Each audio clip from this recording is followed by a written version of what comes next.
Hi,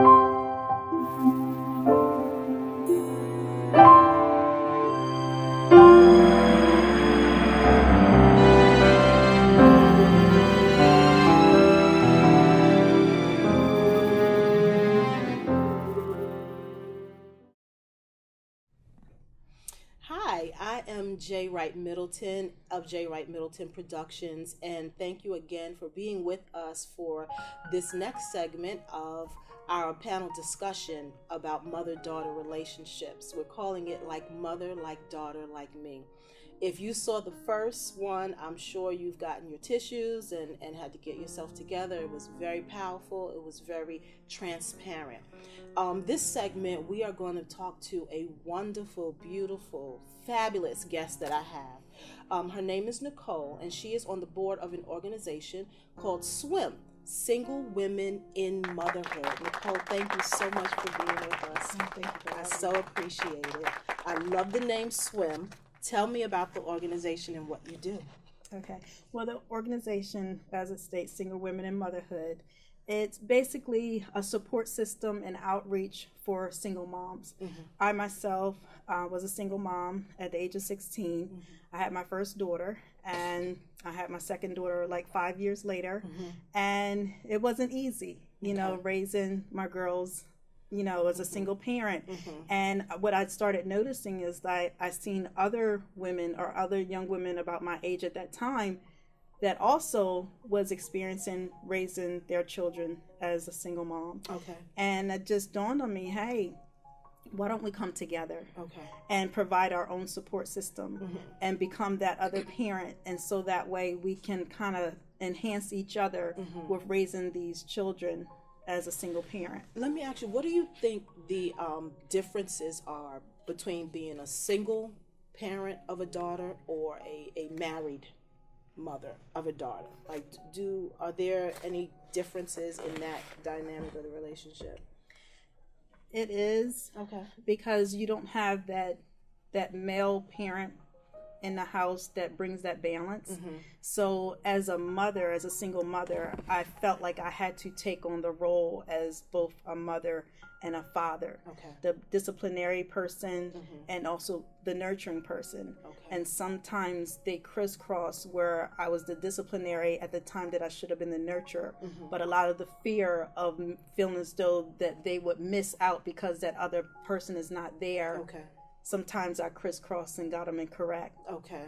Wow. Do you think that that as a single parent, that sometimes you try to overcompensate for not having that other parent there, having that father there? Absolutely. Yeah. Now let me ask you a question.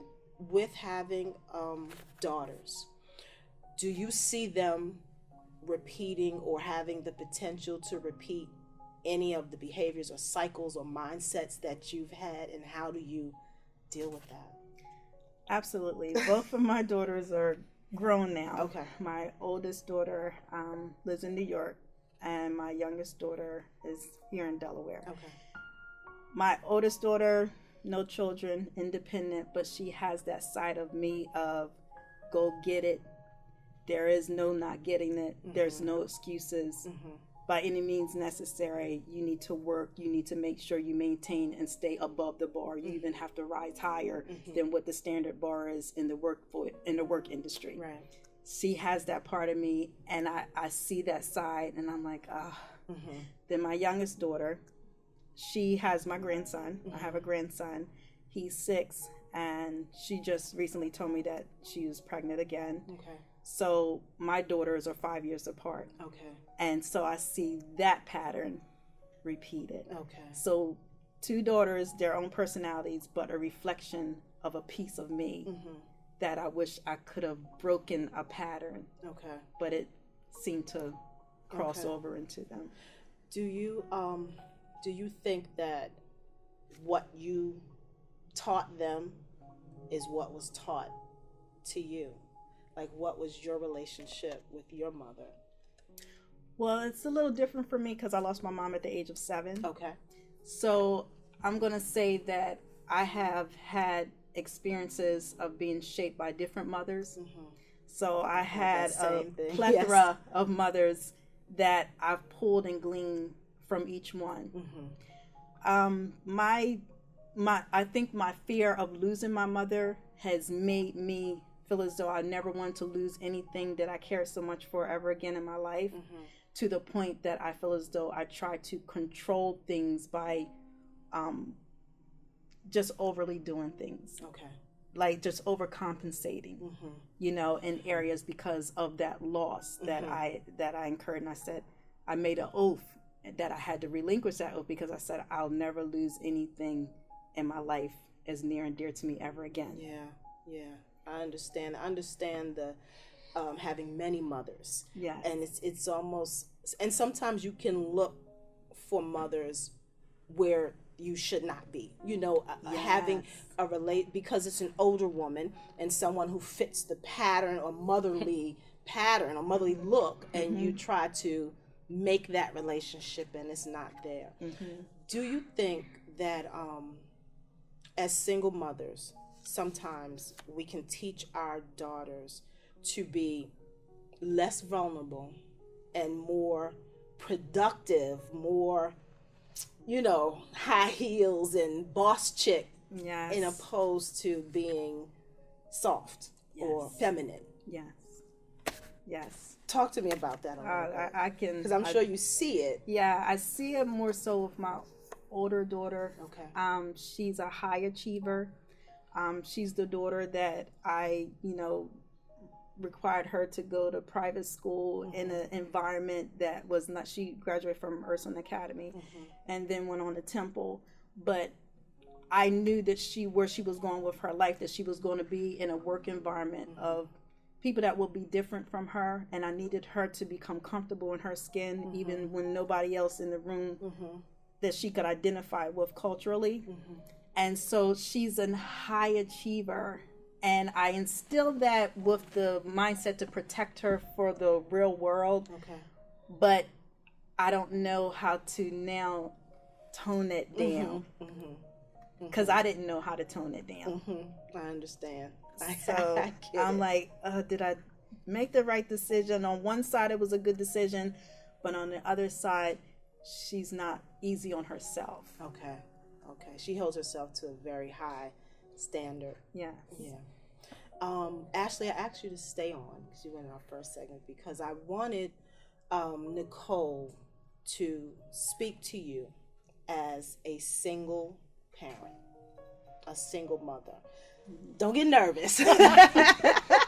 Don't get nervous. I know you have a mom that speaks into your life and that loves you, but I just wanted her to encourage you as a single parent. That's it. That's why I asked you to stay on. So Nicole, if you would take this time to just speak to her and encourage her as a single mother. Yeah, definitely. It's not easy, but it's the good part is that you have your mom and you're at a place where you and your mom can communicate, because being a single mom, as you know, up to this point, it's no easy cakewalk. It's really real. It's very serious. And the support system is a must. And if you can't have your support system within your family, you have to develop some type of support system, because you can't do it by yourself.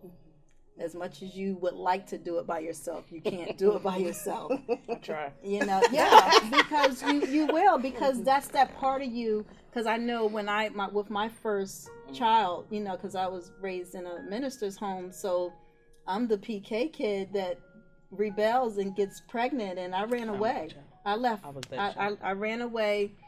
I ran away from home, but I also ran away from the state, everything that I knew was to be home, and I came to another state to make it. And that was another part of me, because I vowed they will not see failure. And that was kind of to my demise, because I think I experienced a lot of painful things and exposed my children to some painful things, because they're only as strong as I am when they're depending on me. And so a lot of pride came in place, because I said, you know what, I'm out of the house, sink or swim, I won't go back. That is my You know, mindset. And that speaks to you. Yes, that is my mind. And that's not good, because I feel as though that my children could have been exposed to a lot more had I relinquished that prideful oath that I made, because I really needed my family. But I felt as though I was stubborn. And, I mean, that stubborn energy helped me to get where I am. But what are the internal inflictions that I really can't even see with my girls that may have impacted them because of that mindset or that attitude? So as you have your family, I just ask that you relinquish some things, renounce some oaths. Because I know the oaths, because I've done it. We make those. Yeah, you do. And you'll suffer as much, because you're holding to that oath. You're like, I refuse, Do you think society puts a certain pressure on a single mother to be 2,000%, to forget about herself? I mean, just as even if you're a married woman, we have this natural sacrificial type of thing where we just sacrifice ourselves and sacrifice our mind, body, health, everything for the betterment of family, children, or so be it. But how do we get out of that? Like, how can we help women not keep repeating that? How can we help mothers say it's okay to say I need help? It's okay to pull back, to fall back, to start over. Right. How can we do that? Right. Well, I believe it starts with letting yourself off the hook. Because for a very long time, I know as a single mom, I knew I hurt some people. And so I held on to that guilt of knowing that I hurt my father because he had a different expectation for me. And forgiving, I had to come to a place where I let myself off the hook. Because keeping myself on the hook made me feel as though society was requiring me to overachieve because I came in. You felt like you were mistake. already with the black mark, right? Yeah, exactly. So I ran a race to recreate and repaint the picture that I actually created in my own mind. Wow. Because I didn't let myself off the hook. Wow. So I want to ask you a question. I want you, if you could, how do I say this? If you could parent yourself, what would you say as a mother to yourself, the daughter? Do you understand what I'm saying? That's really good. Yeah, that's really good. And I know God had to give me that thought. So yeah. What would you say to her?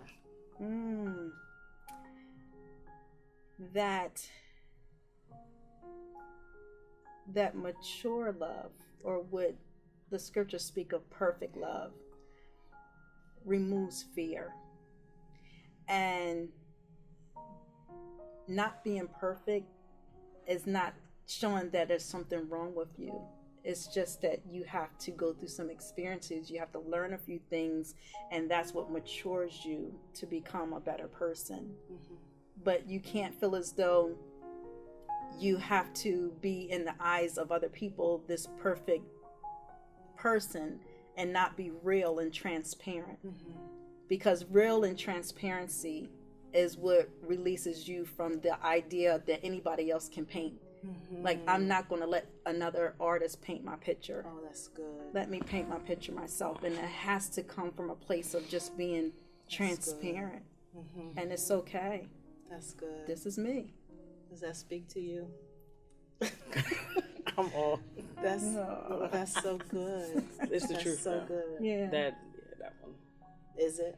Yeah, I have In boys. Okay. So I find myself not being a nurturer, and then I feel bad for disciplining because it's only me.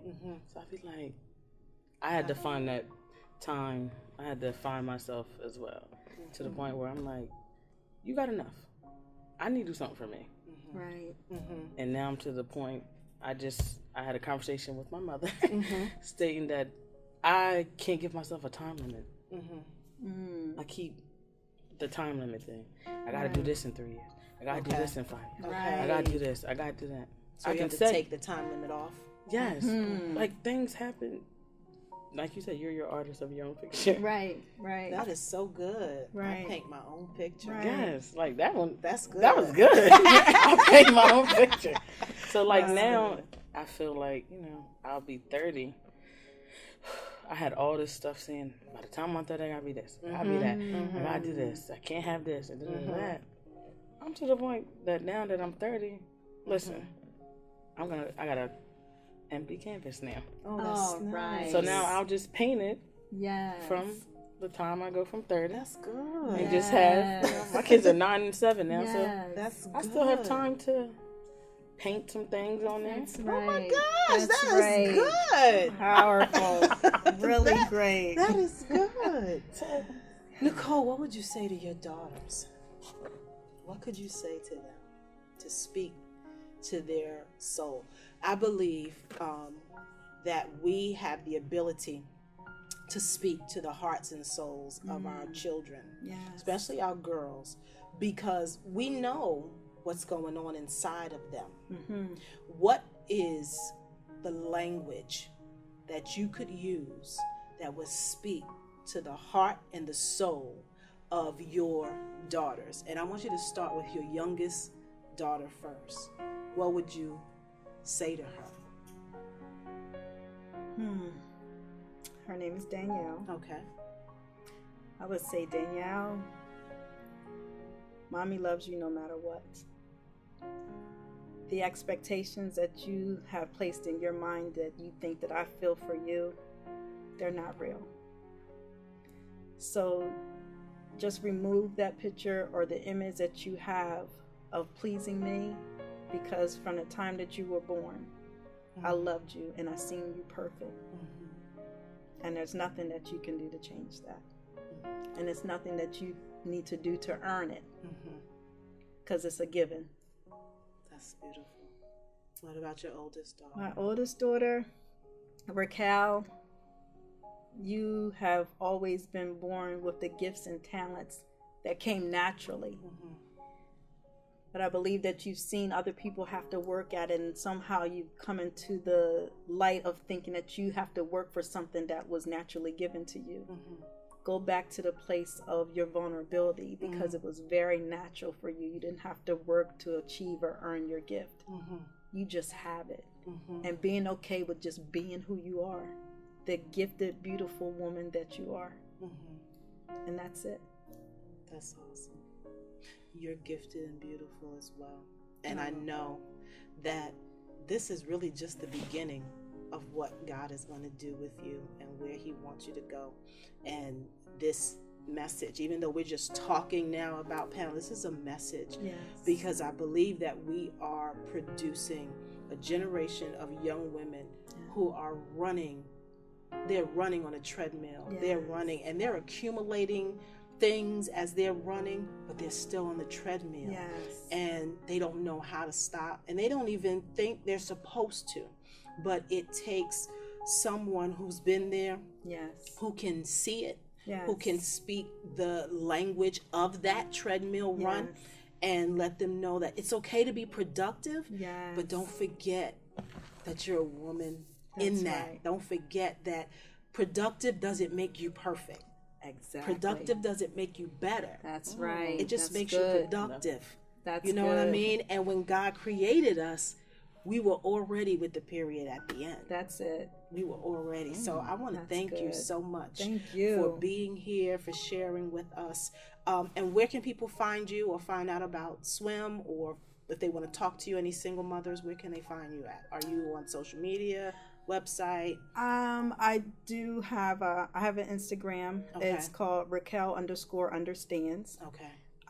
My email is Tatum, Tatuem 0315 Okay. Thank you so much for being with us in this segment of Like Mother, Like Daughter, Like Me, our panel discussion. I'm your host, J. Wright Middleton.